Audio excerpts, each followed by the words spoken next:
the government from spying on internal citizens unless they're under the Patriot Act, but I've never been a strong fan of some of these expanded rights of the government. And I've never been a strong fan of another creation, and by the way, this was the creation of a Republican administration, Homeland Security. Another secretary we've just created and another budget of another administration.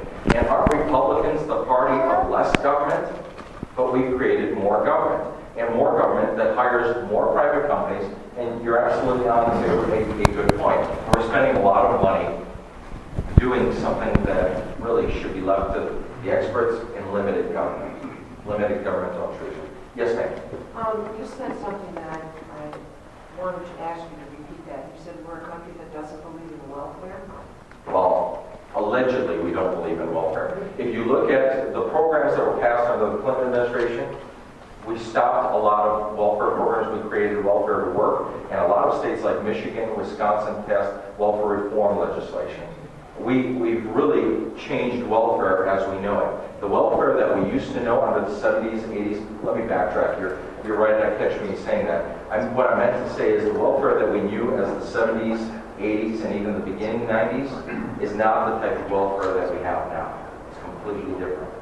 But yet, what's interesting is the money that we're spending with these civil military operations projects overseas, we're creating make-work projects and passing out your dollars overseas. Okay, the second half of my question is, what do you call foreign aid if that's not welfare? What do you call them? Foreign aid. I would say trouble financing our own country. What's the justification for sending, I think the number in the first part of the year was $20 million to rebuild the Gaza Strip, when we know doggone well it's going to be blown up again. And sending hundreds of millions of dollars overseas, what's the benefit to the United States? $500 million to Hamas?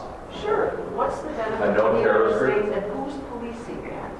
No one's policing that. USAID, one positive thing that this administration, I have to agree with this administration on one thing, and that is that they put USAID, which is the United States Agency for International Development, more under the control of the State Department. But if I had a magic wand, I would eliminate USAID. Folks, USAID, the United States Agency for International Development, is our welfare agency to foreign countries. If it doesn't have in my perspective, if it doesn't have a national security interest, we should not be spending money. And I'll give you one perfect example. I served, my last tour of duty was in the Horn of Africa, which is part of the Afghanistan mission. And the Horn of Africa is Somalia. Many of you may know it's the hottest place in the world. I mean, hottest meaning it's hot. At one point, it got to 148 degrees. And that's called the heat ambient temperature of the water vapor in the air. And what's interesting is the Somali regional state, which is the Somali border that it shares with Kenya. It's a terrorist highway, allegedly. Do you know that is predominantly about 98% Muslim? Under a program called PEPFAR, Presidential Executive Program for AIDS Relief. We give money to Africa. Bush was so proud because we gave $15 billion, and Obama just increased it. Under PEPFAR, in that one region, we spent, and I'm looking around to make sure that I'm age okay with saying the comment that I'm about to say. There's no kids that will process this, okay? We spent $493 million on condoms that we passed out on the eastern Muslim area of Kenya. $493 million on condoms. Folks, you can put the entire country of Kenya in a condom for $400 million. It blew my mind. And there's a great book for those that are writing notes. There's a great book. It's called Dead Aid. If you can get it, it was written by a Nigerian professor. She went to Harvard, and she's here in the United States. The book is in paperback, like you said, paperback, and it's called Dead Aid. And it talks about, this is an African that talks about the corrupt system in Africa, and says we need to stop handing out money left and right, and there needs to be accountability. There is no accountability. And that USAID is just another agency of many agencies passing out money, being do-gooders, and the money is lost. Yeah, absolutely. Foreign countries don't want your aid. Foreign countries want your trade. The real tragedy of the Haitian earthquake is that in the early part of the 1990s, the 82nd Airborne Division and 18th Airborne Corps from Fort Bragg, North Carolina were in the air to interact and reestablish, I believe it was Jean-Richard Aristide, as president of Haiti because there was trouble there. And we managed to do that without a military invasion. And several months later, the Wall Street Journal ran an editorial that we wouldn't import Haiti's roses because of the flower cartel. And it's interesting that the buildings in Haiti fell down because of the earthquake, because they're made of basically adobe, where if we traded with them, they'd be made of steel. So you're willing to liberate countries around the world, but then you won't let their goods and services in. And it's a misnomer in part because of the way we've grown up with wonderful Canadians up north, and Mexican neighbors down south, and two really big oceans. And we blame foreigners for our trouble with respect to trade. Did you know that when Bethlehem Steel went under in 2001, there were 12,000 employees supporting 130,000 retirees and dependents? That's not the fault of Japanese or Chinese.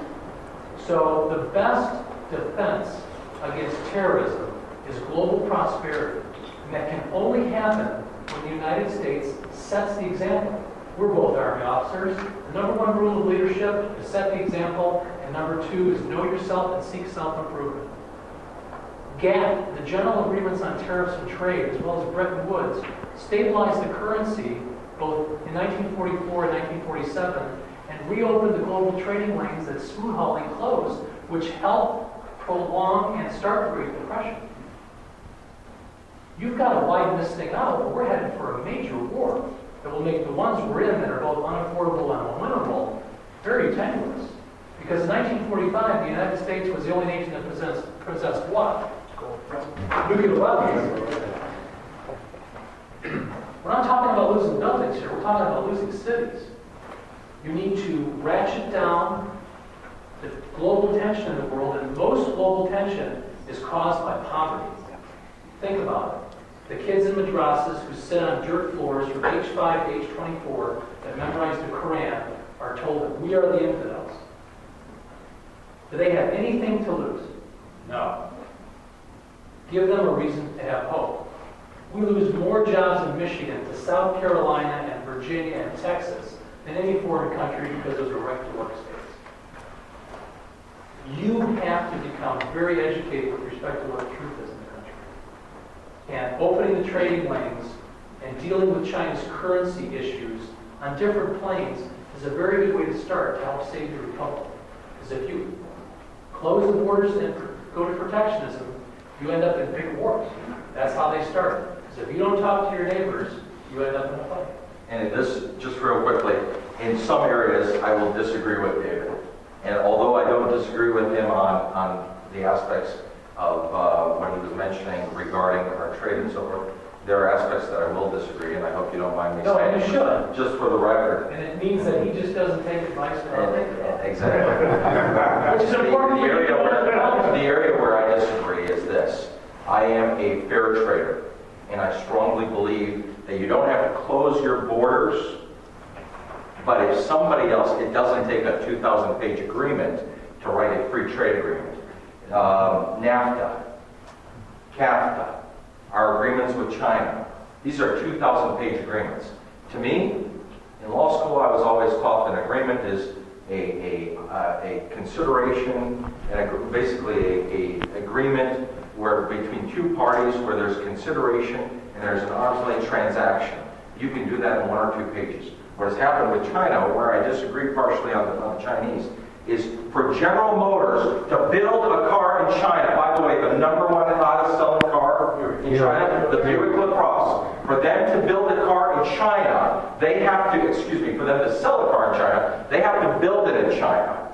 Furthermore, they have to be a minority shareholder of that corporation. Is that fair trade? Absolutely not. But are they bringing things and products and dumping them into the United States? Absolutely. And that's where I will disagree with anyone. I am a patriot first, and I hope you don't mind. But like I disagree with the Republican Party, I love David. But on this one, I believe that it's got to go beyond free trade. It's also got to be what's in these free trade agreements and where are we really selling ourselves short.